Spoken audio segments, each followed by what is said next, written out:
All right. Hello, and welcome to yet another episode of Keeping Up with the Moon here at Mercury Rising with your boy Joe G with the best astrological fro in all of YouTube. Yes, thank you. And very welcome. It's an eclipse. Let's get excited. These intros are so tedious to do because they're the same every time. So I kind of get a little bit sidetracked trying to make them different, which I probably shouldn't. But anyways, let's get to this eclipse happening on November 19th.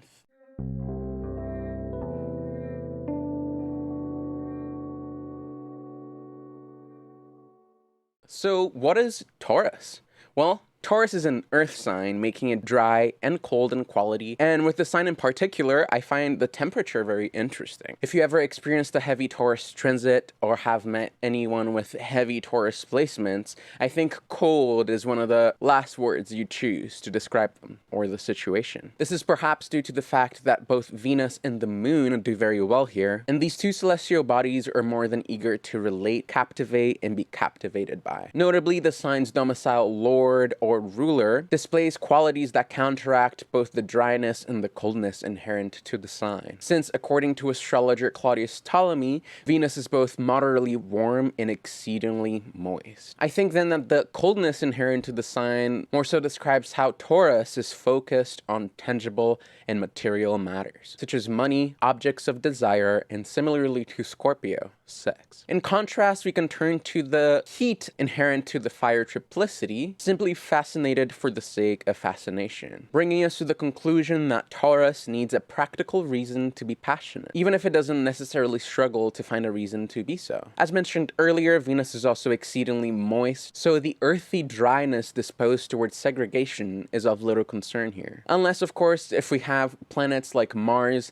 the Sun, and Saturn who are dry in quality piling up in the Sun, then in that scenario, the dryness can become more of a concern or an issue. In addition to being an earth sign, Taurus's modality is also fixed, which then enhances the solid, slow, and steady qualities of the earth element, giving the sign the fame of being the slowest to action out of the whole zodiac menagerie. But that's also a good segue into the moon, who is exalted here. Usually I like to think that the moon's exalted in Taurus because of the solid and steady qualities that this specific sign displays. The moon is notoriously unreliable and changeable due to the many phases that she goes through, making Taurus exactly what she needs. It allows her the space to stand still for a second, even if only in a metaphorical sense. But beyond that, like mentioned on an earlier video, the moon represents the body, carnality, and the physical world itself. And Taurus is probably as fixed and as tangible as you can get. Moreover, Taurus is also the place where Mars meets his detriment. One of the primary and most obvious reasons being that Taurus opposes Scorpio.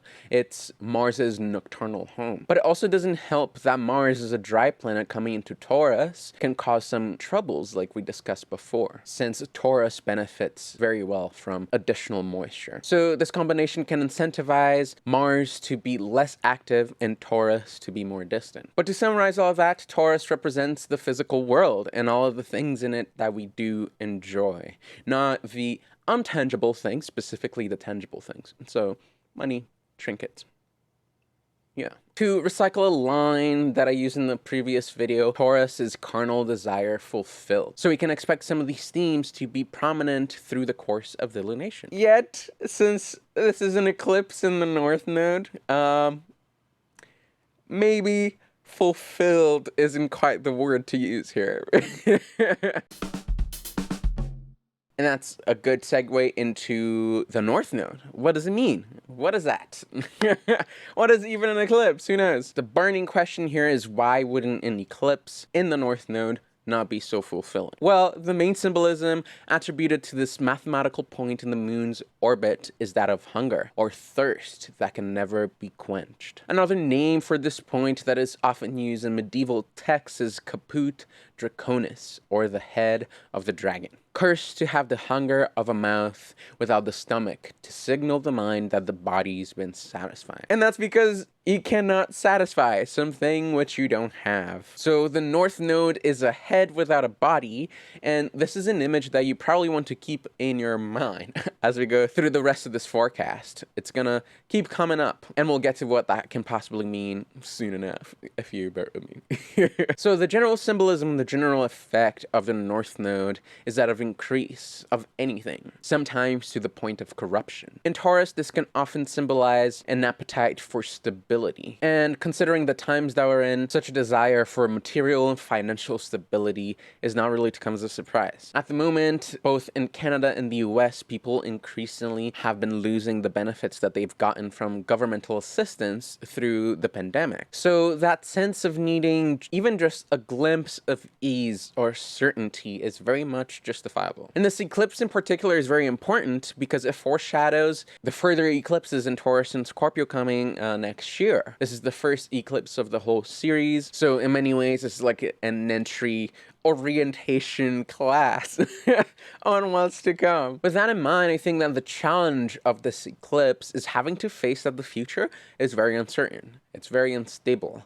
And even though we might be hungry for that stability, it's not coming anytime soon. Then it's important to go back to something I said then in the new moon in Scorpio. I said that Scorpio comes to be the harsh truth that for the Taurus fulfillment to even come in the first place, there needs to be hunger that inclines us towards hunting. The truth is, when we're trying to face the North Node in Taurus, which is not there yet, but it will be soon, we have to turn to the South Node in Scorpio. Contrary to Caput Draconis, the South Node, or Cauda Draconis, symbolizes decrease, release, and surrender, which can only mean one thing. From this point onwards, we're to surrender to the hunt. We're to fight our way through life, banking on any small opportunity to thrive through these times without, of course, losing our heads or losing our minds. And on the topic of losing minds, great segue here. The dragon's head is not the only bodiless entity that we're dealing with through this lunation. On top of the eclipseness of these times, the moon will also be conjoined the fixed star Algol, the eye of the beheaded Medusa, at 27 degrees of Taurus. According to my fave, Claudius Ptolemy, this is one of the evilest of all stars. Very pleasant. Because it's often linked to death by beheading or being hanged. Whether literal or metaphorical. Now, bear with me. I know this sounds scary and all, but the moon goes through the star every month.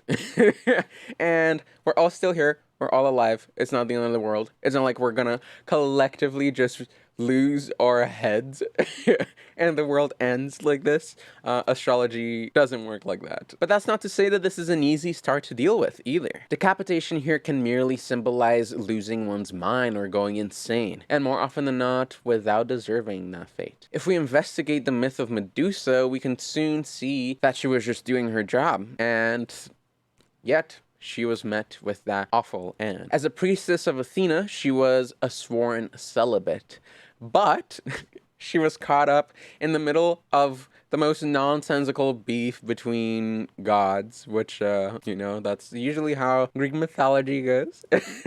And Athena and Poseidon are doing this whole nonsense. So what happened was that Poseidon, in an act of revenge, broke Medusa's oath of celibacy by doing the unspeakable in one of Athena's temples. Athena's also not great here because instead of punishing Poseidon, she turns to Medusa. She is the one that ends up with the terrible incident instead of the fucking awful perpetrator of such an awful act. Hence why she was turned into the monster with the petrifying gaze that Medusa is famous for. Sadly enough, her monstrous body also led to her beheading by Perseus, and that's part of the myth, but we won't really go there at the moment because then it can get really long and convoluted with these ones, you know?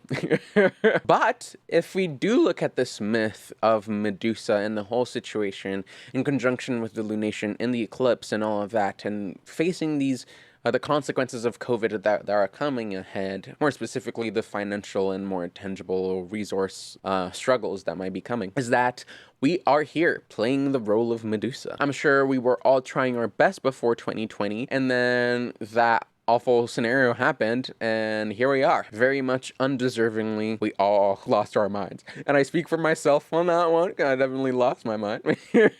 But I'm sure that I'm not the only one in the whole situation. And I know, at this point, we're all so tired that you probably don't want to listen to a Lunation report saying that there are more challenges and more difficulties ahead. But that's the challenge here, isn't it? How are we to go into these difficult situations without losing our minds and without going insane and being discouraged by the difficulty of it all? We're all here working through global trauma, and how can we possibly do that when the stars or the heavens or fate or anything that you want to name it is not necessarily here for it to help us through it, and keeps giving us tasks and things to do, and none of them are really great. Well, I'm no trauma specialist, so it's tricky for me to give you really constructive advice on that regard. I very much am working through my own sort of issues as well. So I thought I would invite somebody who is a trauma specialist. And it's for that reason that today I have with me my good friend Marie-Flore, a trauma specialist, to talk to us about how we can survive through these very, very challenging eclipse time. But first, you know what's coming. A word from our sponsor. And that's, yet again, me. So yes, no one likes losing their minds. And while Lunation reports like these are very useful to get a general look at what's coming up, they're not very personal. And it's for that reason that personalized astrological readings are so much better. Even if you are indeed about to get your head cut off, we can at least foresee it in the stars and wear some neck protection. But jokes aside, together we can sit and look at your chart, look at your life, talk about it all, and see where both of these could be possibly taking you. This is why I offer 1 to 2 hour long readings where we sit and talk about all of that. We really go in depth. We unpack it all. So you leave it without no worries, no doubts. Well, unless the chart says that doubts are ahead. But anyways, if you want a reading with me, you know where to go. You can visit my website, themercuryrising.com, and book a reading today. And once you do, we'll chat and see what happens. And also, if your birthday is coming soon, just so you know, I do always offer a 30% discount for anyone having birthdays coming up, even for those who are not having their birthday soon. For my 2 hour long reading, which is the more in-depth one where we look both at your chart but also some timing things, I do offer payment assistance. And you can always go to my website to know more about that one. So again, it's themercuryrising.com, and I hope to see you there soon. But with that, let's go back to Marie and talk to her about how we can collectively overcome the global trauma that we're currently facing. Cool. Well, welcome. Thank you for being here with me today. Yeah, my pleasure, Georgie. I'm happy to be here. First of all, I want to congratulate you for your wonderful YouTube channel. I'm truly impressed. It's a big honor for me to be here. Thank you for having me. Oh, thank you. Yes, so you are speaking about the moon, which will be co-present with the fixed star of Algol. This Algol, which is often sometimes seen as so evil, right, as the eye of the beheaded Medusa. And here you're asking an excellent question. How do we go into these situations without being discouraged, without being insane? Right. And yeah, and these are excellent questions. We were all already trying before 2020. Then 2020 came, it got, a little bit more intense. And after 2020 and now with Algol, it's like it's become too much, But before we go further, I really want to start with defining what trauma is. This is very important, Joji, because trauma is a very fashionable word, right, and it's thrown out here, there, and everywhere. And these days, so I'm not sure that people understand what trauma is. And people often think that trauma means that something terrible happened. to someone. And trauma doesn't mean that. I was trained at the Somatic Experiencing Institute of Dr. Peter Levine, who is like the premier authority, really, who has brought this in the world when it was not fashionable at all, way back 40, 50 years ago. And so what I was taught was trauma is defined as any event that is too much, too soon, too fast for the nervous system, for the physiology, for the body. That means that what's too much for me, Marie-Flore, is not too much for you, Joji. When I use this definition, you'll see that a door that slams may be too much for a baby in a crib. Similarly, and you may not expect this, somebody who wins the lottery, who is not used to having a lot of money, that winning may be too much, too fast, too soon for their physiology. Maybe they have to change their lifestyles overnight. Maybe they are making suddenly a lot of friends. Maybe they're getting too much attention in the news, too much for the physiology. And that would be a trauma. And actually, if you look at the research, you'll see that many people who win the lottery end up being depressed. Right. Or they lose the money, it's because it was a traumatic event. And similarly, the converse is true. Somebody losing their job, being fired, it may not be traumatic for them at all because the boss perhaps abused them. So that may be something that's a relief for the nervous system. So what I'm trying to say here to tie back to Algol and the Medusa is that it's not Algol that's the issue. It's not the transits that are the issue. It's never that. It's never the beheaded Medusa. What the question you want to ask when you're looking at astrology and mental health is really, does this particular body, nervous system, and physiology, does it have the capacity to hold the charge of the experience that Algol is bringing as a messenger, that Medusa is bringing as the messenger?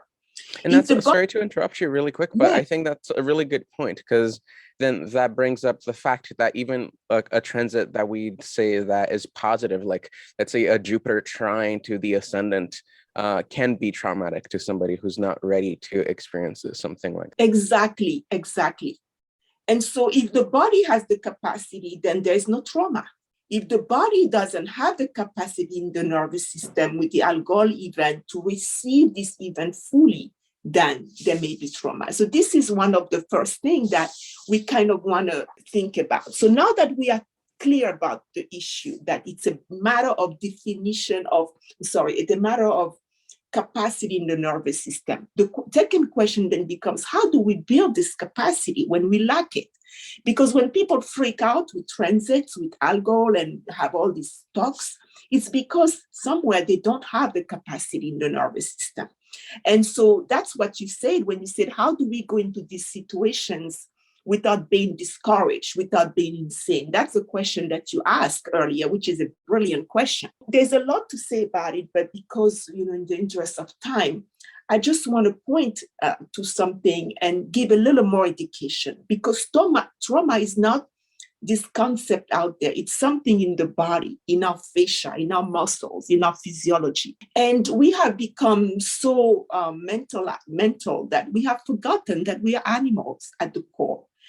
In our mother's womb, the first part of our physiology that starts to develop, it's not the thinking part that starts to develop. It is first the reptilian side of us. We have forgotten that. And so we have learned to live like the Medusa, with our head cut off.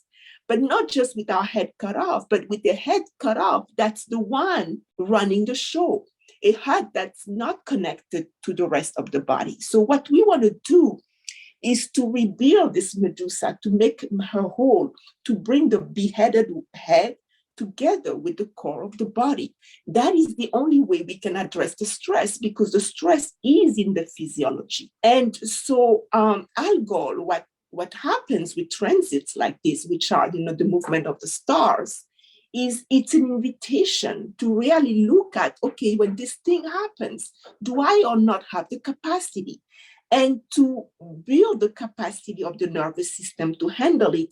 And if not, and if we do that, if we build the capacity, then we are strong enough to hold it without any problem. So how do we do that? We start with awareness. If I want to go from Virginia to where you are in Toronto, I need to know that I'm in Virginia, because the route is going to be different than if I think I am in England, So we first need to know where we are. And that means, oh, a part of me is scared, or a part of me is envious, or a part of me feels shame. That's very important, because we've been, living in a world where it wasn't safe in our nervous system to tell the truth. So a lot of us live lives of lies. We lie not because we are unethical, but simply because our nervous system doesn't have the safety that's required to tell the truth. If we tell it, we'll be punished. So safety in the nervous system is the first place, together with the awareness in dealing with trauma. The safety is really not in drinking a glass of wine,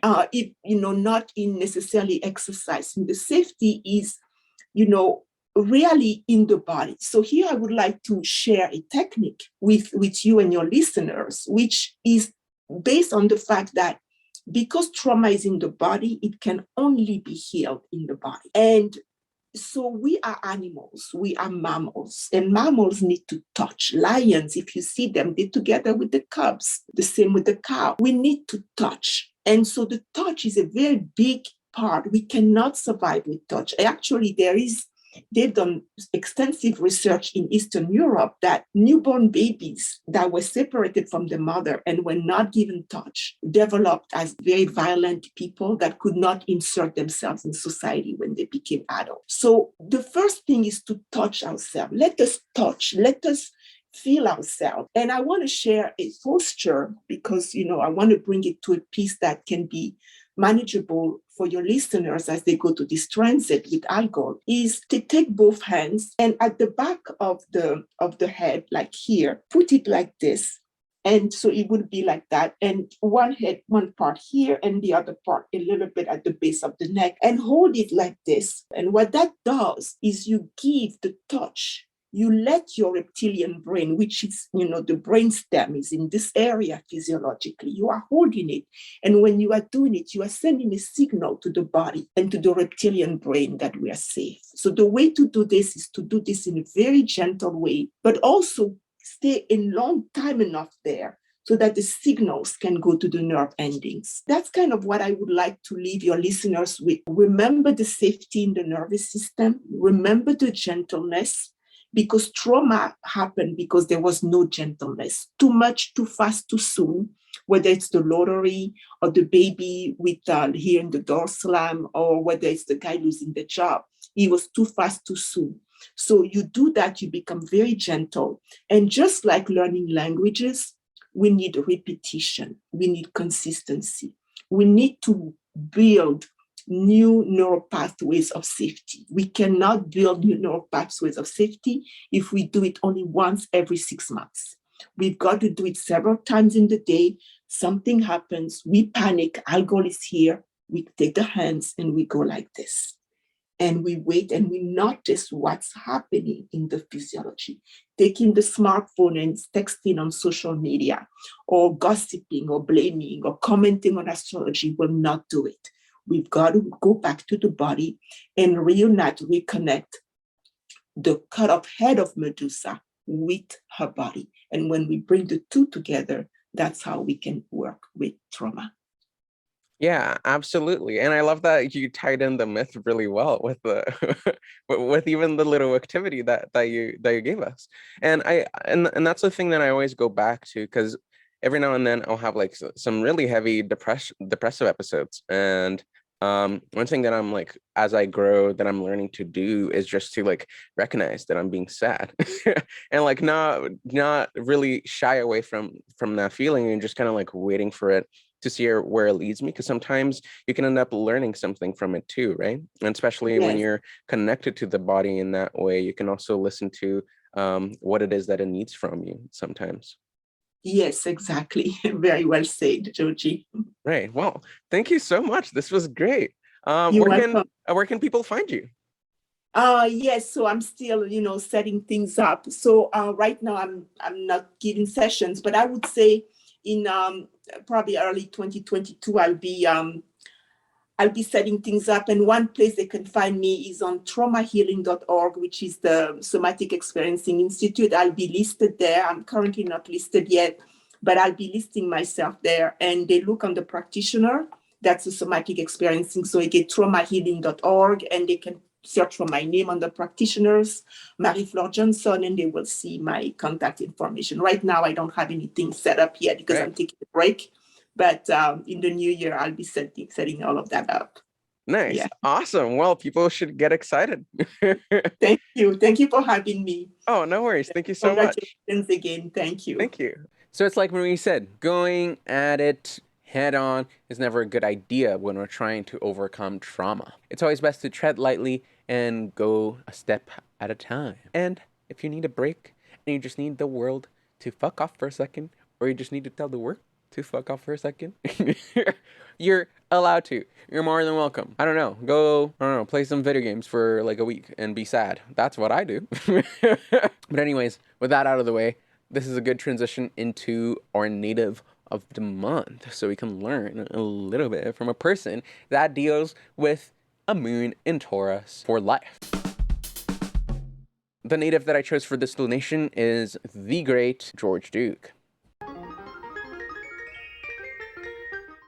I decided to pick his chart for many reasons. Not only did he go through a life event that is very synchronous with the themes of this lunation, but also he has a configuration that's very similar too. If you don't know who he is, he was a jazz musician, keyboardist, composer, producer, and many other things. I know the guy played like a billion fucking instruments.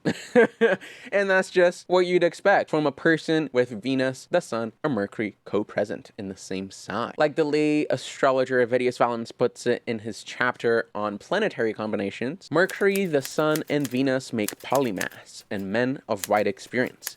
These men are noble, prominent in the arts and sciences, worthy of trust and positions. And he also goes on to say, they have many friends, are well known, succeed through their acquaintance with the great, which is something that you want to keep in mind, and are honored with a livelihood in high rank, despite being blameworthy.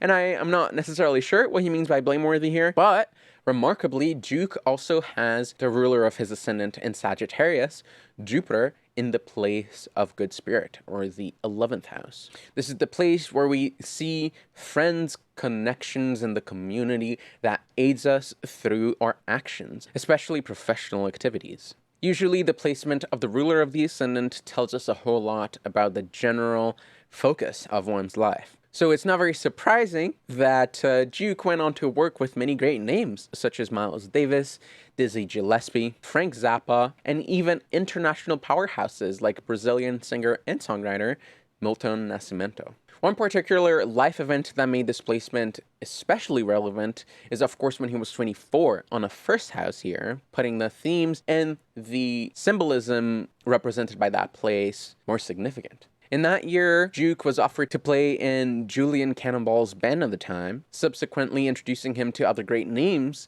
and really kick-starting his career. Through Cannonball, he met and also worked with other great jazz musicians like the singer Joe Williams and Nancy Sue Wilson. Another interesting fact about Duke is that when he was 7 years old, he learned how to play the piano, which 7 years is a very interesting year, because that's the year where we'd expect some of the Venus significations in his chart to become more activated and more prominent, with Venus in his chart symbolizing his musical prowess and the eventual professionalization of such skill. Moreover, to get a better sense of his attitude toward life, especially regarding this Taurus lunation that we're in, I looked at the year where that placement was activated. It was a 6th house year in 1999. So I found an interview that he did for NTR in that year, and just judging by the interview, and I'll put the link below for you to watch the whole thing if you wish, it was a really busy year for him. He was working a whole lot, and he was asked, how do you manage to do so much without going crazy? And I think this is the thing that we need to listen.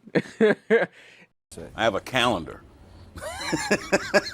And I say, do this here, do this there. Well, you know, things come up, and you try to weasel your time a little bit, you know, and try to fit everything in. But for me, I like to change up every now and then and produce here. Now let's go on tour.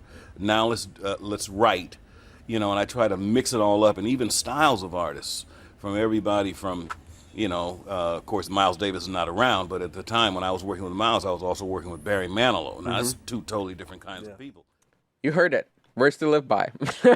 That one, I'm digging with me. But anyways, that interview is not really what made me choose Duke for this lunation. So let's take a step back and go back to talking about trauma. When looking at his chronology, there was an event that was especially noteworthy: the death of his wife, Corinne. She passed when he was going through a fourth house perfection year, so a fourth house focused year in the 19th of July of 2012. Traditionally, this is one of the places where we find the topics of death in addition to the topics of home and family. But not only that, in Duke's chart, a fourth house year would also activate a specific placement in his chart, that being the Saturn and Mars square to Jupiter. Astrologer Hephaestus of Thebes in Book 2 of his Apotalismatics gives us a list of delineations that can happen when such a placement is triggered. When addressing Jupiter and Saturn in the chart of a person born that night, which Duke was, he says you can expect the following: losses connected to one's livelihood, and unpleasantness and annoyances in turbulent times. And he also goes on to say, and the time will be embarrassing and unpleasant in everything, with hidden weaknesses and major sickness and suspenseful conditions for the soul. Contrastingly, he says this about Jupiter and Mars in the same sort of situation. He says, it signifies that activities and campaigns will be accompanied by annoyances and hardship, and that the times will be good and full of profit and success. Although those two delineations seem sometimes at odds, especially with the Jupiter and Mars thing, indicating a little bit more of success despite being a difficult time nonetheless, putting both of them together and actually taking a look at what happened around that is very telling. So that year, Duke's wife was dealing with cancer, all the while Duke was working on producing Jeffrey Osborne's next album, A Time for Love. What is very ominous, but still a little bit poetic in a way, is that Duke received the news of his wife's death just as he was supposed to be working on Jeffrey's cover of Baby It's Cold Outside. It was a duet with Shaka Khan, and in addition to his wife's death, Shaka Khan was also sick that day, so the whole recording session was canceled altogether. That still didn't stop the album from being completed, and it even peaked at number 34 on the US top R&B and hip-hop album of 2013. But what we can really take out of the situation is what Duke had to say on an interview when asked about the whole situation for WTLC. He said, "I'm okay now. Death is a part of life and you got to move on. You've got to learn to compartmentalize, but I have my moments." In that interview, he also went on to say that he had to take a break from making music to focus on grieving and among other things because his mind just wasn't in it. And that's going back to that Marie had said about trauma and about taking it slowly. And I think that Duke in this situation really, without listening to this, just instinctively done just that, treated it lightly and slowly. And eventually he still completed the project, and the project still went on to succeed. I mean, 34 in the Billboard charts is not number one, but it's still top 100, which is a big deal. But yes, with great losses, we really do have to give ourselves great space for us to really just sit and process whatever just happened. Duke is a living statement that taking some time off will never stop you from succeeding. It will not stop you from finishing the things that you started and set on. They're okay to be in the back burner for a second. Life is long. This moment will pass. It just did. And not because I'm lazy, but it's for that reason that I didn't want to assign any remediatory work. Like, the remediation of the soul is really just sitting with it, experiencing it, and surrendering. Like, again, like Eclipse in the North Node, the remedy is the South Node. Release, surrender, just give into it and see what happens. It might suck, yes, but see what happens. Because honestly, those times can also be fun. I thoroughly believe that life would be absolutely tedious if all we had was Jupiter and Venus. Every now and then, a good Saturn and Mars and even Algol can be fun. Can be interesting. Like, it can be, it's not easy. Like, no one's going with the easy here, but like, if you're playing a video game do you really want to play a video game that's just like easy, easy, easy all the way? And I guess that bears some philosophical questions because people have been increasingly more and more into ease, which I think says something about benefics causing problems sometimes. But that's a topic for another conversation. This video is already really, really long, and I'm noticing that all my videos are getting longer and longer. But what can I do? I just have a lot to say. But yes, so think Mars, think Saturn, think Algol. Whatever happens, happens. And let's just write a book about it later. Who knows? Maybe it will be a successful book. Most success stories have traumatic beginnings. So let's let that marinate for a second, you know? But anyways, this is all I had for today. Good luck.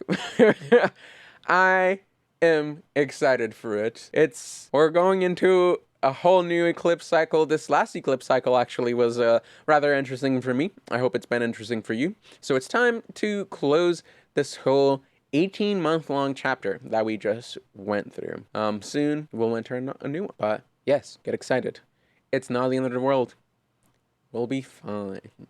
But yes, thank you for coming here. Thank you to Marie for participating today. And like always, if you did like this video, please like, subscribe, do all of that. If you do want a reading with me, you can always find me at The Mercury Rising, like I said before. And you can also follow me on all social media. I just completed my electional course, so soon I'll also be doing some electional work and hopefully working towards horary soon too. We'll see about that one. But on my Instagram very soon, once I get my certification and everything, because due to the astrological weather, I've been postponing submitting my exam just to be on the safe side. But yes, once I get my certification, you'll find daily elections on my Instagram, and that's something that you definitely want to keep up with, because it will be nice to know what's the best time of the day to do a specific thing. And I'll make an effort to post different charts in different times for different parts of the world. So no matter where you are, I'll come through with the best time. Yes. But thank you so much. This was fantastic. Love spending some time with you. I hope you loved spending some time with me. And bye-bye. I'll try another day. Guess I'll try another day. I'll try another day. Guess I'll try another day.